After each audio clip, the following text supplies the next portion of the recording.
I Oh, yeah, The Hollows. Yeah, that was actually a really good one. It was okay. I'm sure they have like quite. Yeah, that's another They have a creature lot of feature horror right there. movies, but. Well, Neil Jordan, Yeah.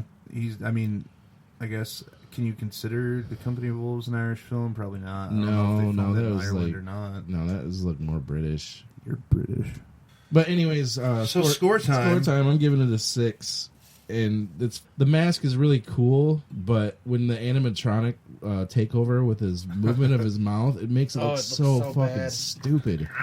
If it was just stationary and not so close up, so you see how rubbery it is, it would have been a little bit more effective. Yeah, and the glowing red eyes just. Yeah, that was kind kind of of bad. stupid. They got the look all wrong for the most part. Like the way that his head and face is described in the book is that it's like gigantic and round and like the face of a moon, and that his mouth is like just enormous and like full of rows of teeth.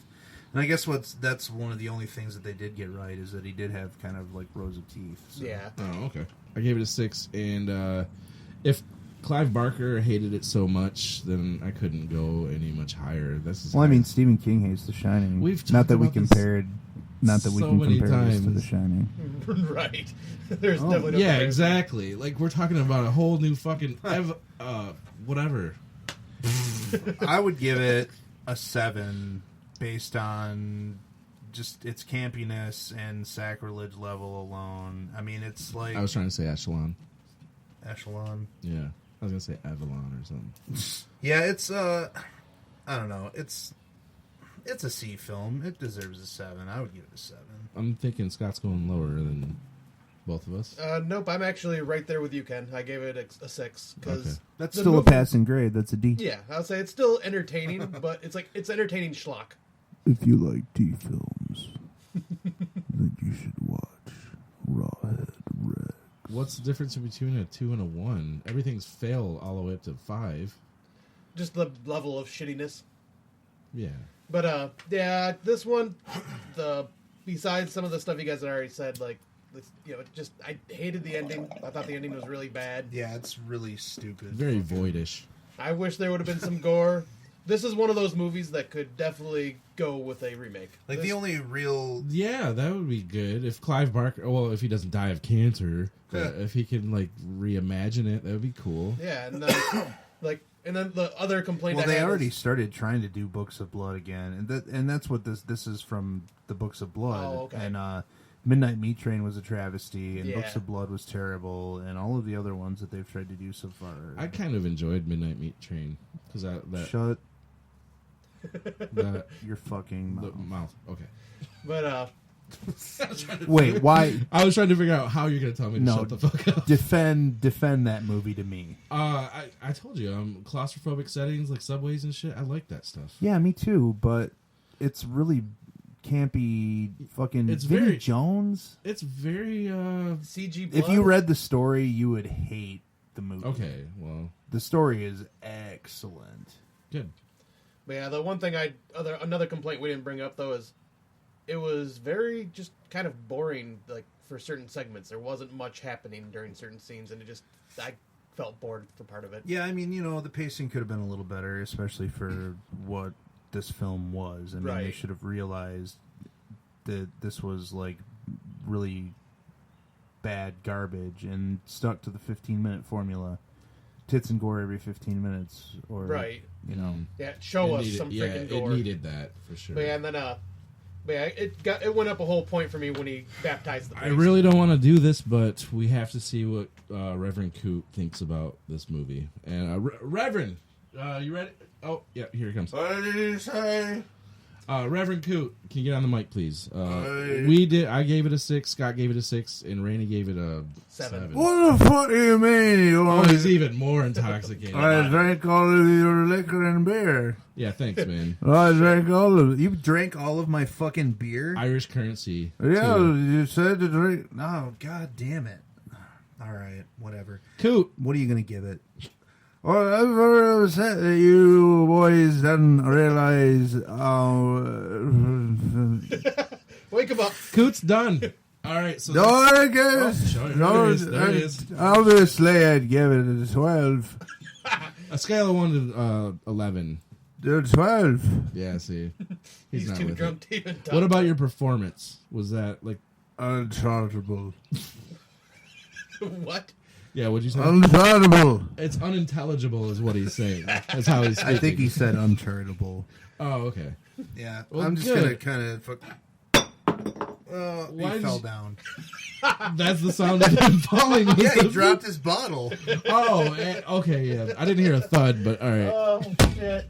Oh, he finally fell. Yeah, I said he dropped his bottle, then he fell. All right, so... Coot! Shut the fuck up! On to our next film. Peggy, concentrate. Hang in there, Peggy. We're almost there. That's it. You're doing great. Push, Peggy. That's it. Go on, Peggy. Push. Peggy. Oh my God.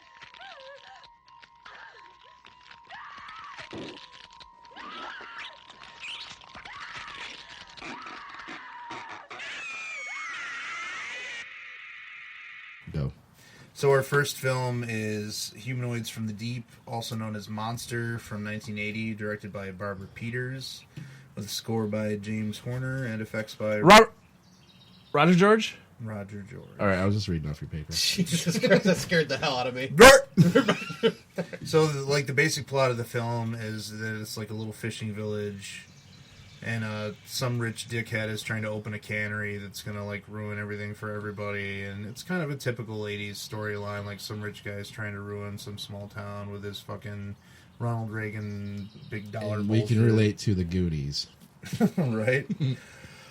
But yeah, it starts off with like a father and son fishing trip, and they're out doing their fishing or whatever. It's and Nao, California?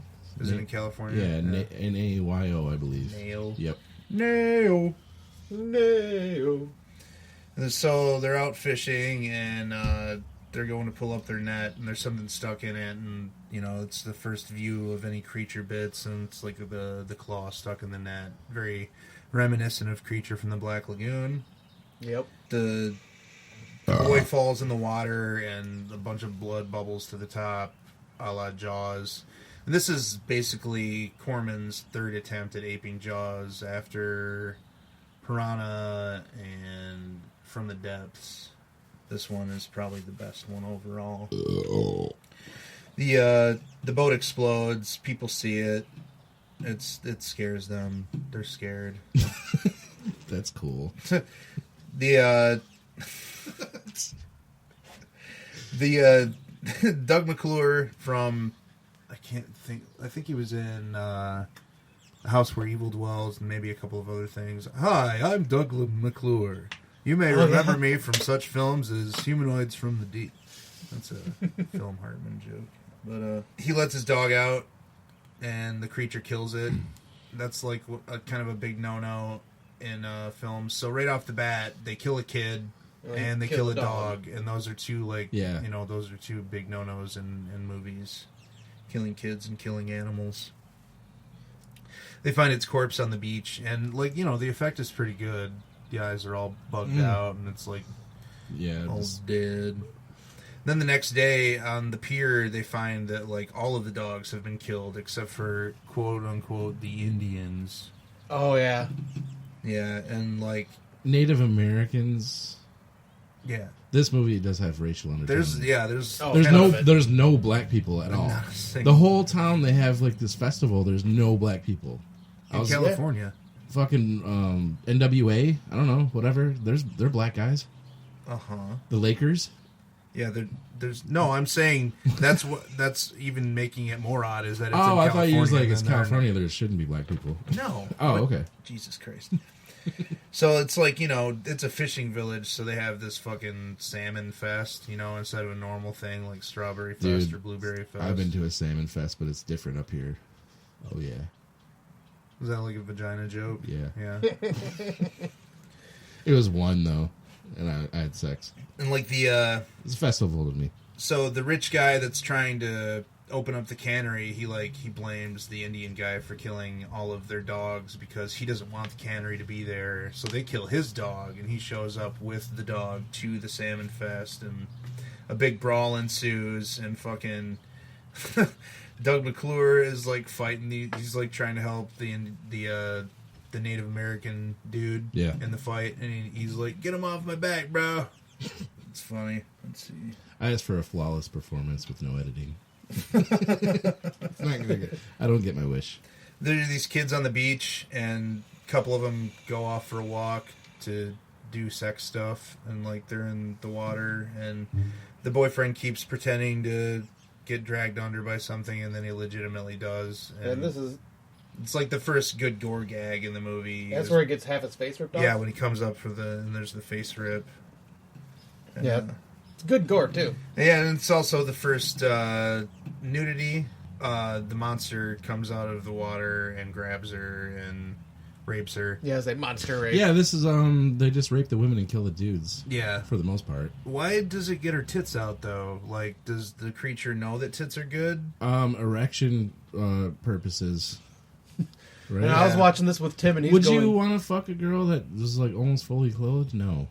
Well, I'm not a sea creature. Sea creatures they have big brains, but they say do. that they probably can't use. But they're just like mutated frog things or something. Yeah, but their brains are extreme. Yeah, when Tim and I were watching this, Tim looked over at me and goes, "So, why do they want to rape women?" I'm like, to propagate their species. Yeah, the fucking ending tells you why. Well, that's what he realized that later, but like at the time he was just like, "What?" Yeah, that's true. I mean, the next really notable scene is the rape on the beach to the girl in the tent with like the boyfriend with the dummy. He's like doing the ventriloquist act. And he was a pretty good ventriloquist. I think that I know that dude from something. I'd have to look his name up, but he's in something else. Yep, more monster rape there. Yeah, and that has a cool creature rape. That has a cool gore Fair effect enough. in it too. The guy's back gets ripped open by the creature, and then the rich asshole who's played by legendary dead guy Vic Morrow, Twilight Zone the movie. Yeah, John Landis. Fuck fly you! Lower, Thanks a lot, lower. John. Yeah, way to kill 2 kids and Vic Morrow. That's stupid. With this, why'd you have to get a helicopter in that scene? Stupid asshole.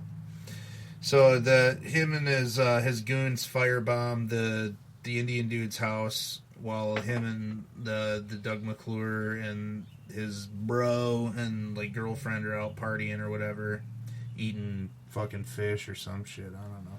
Yeah, basically started a race war between them. Well, it's just one Indian. Well, wasn't there? I thought there was more Native. Indians. No, just the one. I swear there was more. I mean, he's like, he alludes to the fact that they're... Native, man. Anyway, as that's happening, the creatures attack as well, and they attack McClure's brother and almost kill him, but not totally kill him. That's a cool scene. Can you pack that bowl? Yeah, I can. Sweet. Keep talking while you're doing it. Can you multitask? Okay. Yes, I can multitask. It's one of flawless performance here, but it's not happening. So the creatures, like, I forget whose girlfriend is going for help. It might be McClure's brother, the bro guy. I think his girlfriend might be going for help, and there's like a creature in the back of her truck that pops up and kills her. So anticlimactic there. Yeah. Kills. There was a letdown, just like Rawhead Rex. And, the Void, the ending. Hey now. The ending of his little thing right there. So they, they go looking for the creatures. There's this fucking... I don't know what she's supposed to be. I can't remember if she's like she's some kind of scientist. Yeah, I was gonna say because she takes it back to her lab, doesn't she? Yeah, she's some kind of scientist. You know, isn't it weird that like they found out and no one knows till towards the end of the movie? Like no one even spotted one of these things, but this little tiny group, and they know everything about it, and they're like hunting it. And they find it. Like, it's not like the best written and conceived, whatever, but it's highly entertaining. No, it is entertaining, but stuff like that is fatal to me. Yeah, like I always look at that as, yep, that's definitely an '80s movie right there. Like especially the low budget stuff. Yeah, just low budget creature tropes. But so the beach battle scene is pretty cool. Lots of gun violence, and I like the creature design, and that's one of the scenes that really showcases a lot of it. Yeah. Like the long arms. The second half of the showing the creatures is fucking... There's like no